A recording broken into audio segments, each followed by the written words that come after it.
Hi there guys and gals, good evening to each every one of you. How are you all doing? We just finished watching The Kingdom starring Vic Soto and Piolo Pascual, Sue Ramirez, Christine Reyes, Sid Lucero, among few to mention. Okay, hold on. Some kind of a diary.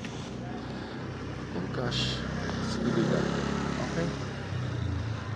I'll be the one to give the remarks and my comments for the movie, but they can still add if they want, guys, right? If you want to add, you can butt in, you can say excuse me, or if you forget think something about the movie, because they just had finished their remarks upstairs.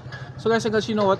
I really love the movie because it's some kind of a different that Vic Soto did compare for her entire life of his career. That what For his, what did I say?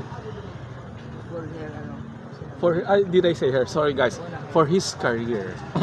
For the entire of his career. You're not seeing. And then it's also a new combination, a new tandem for Piolo and Vic Soto.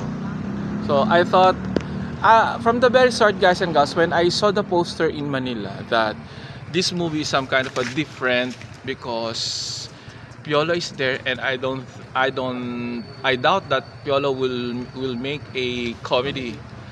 So it's some kind of a serious type of movie, and it's really amazing for me because it's a serious type, as what I've said, and lots of moral lessons. And then I love the fighting scenes. I love the whole entire of the movie except for some few loopholes. But before I'm gonna say that, I just want to thank the Lord for all the blessings that He gave, for all the trials and challenges that I surpassed. Shout out to my first viewers who never get tired of my masterpieces. Thank you so much, each every one of you, and to all my lovely countries who've been supporting my channel. Hi, and to all my Facebook viewers. And then I love the acting, I love the production design, the costumes that they made, the accessories. I love that it's very Filipino type, meaning Vic Soto and Piolo Pascual promoting our native land, Philippines. So I thankful for that. I'm being thankful for them, and cheer to the Philippines, right? And then guys, could you please, and then the dramas I also love. It's a fast paced, it's not boring, at least more than 2 hours, and they didn't fell asleep, even Tita no Lot. more sleeping. Yeah. And then you know what, some of the characters I really love how they establish each one of them, and the characterization, how they being introduced, each one of them, they are being established, each character. And I really love the flow of the story. Especially I'm thinking that this one is a traitor, this one is a villain, or this one is a good guy, but sometimes it's not. The good guy, the good one that I'm thinking is a bad one, and the bad one that I'm thinking is a good one. So there's a twist on the story, and it's very entertaining, and I'm some kind of, how do you call the thing, some kind of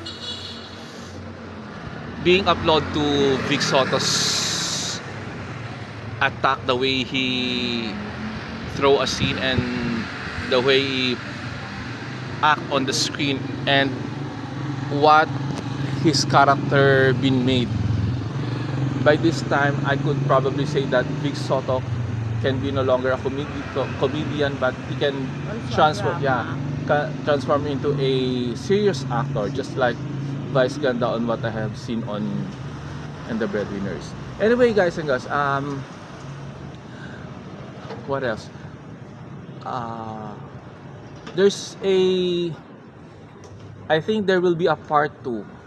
So it's also a not too much high budgeted film, but I think they spend lots of millions here just to make this movie and make this complete and make this be kind of entertaining. Would you like to add? You might forgetting something. Ikaw, baka may nakalimutan ka. No, don't be shy. You can add.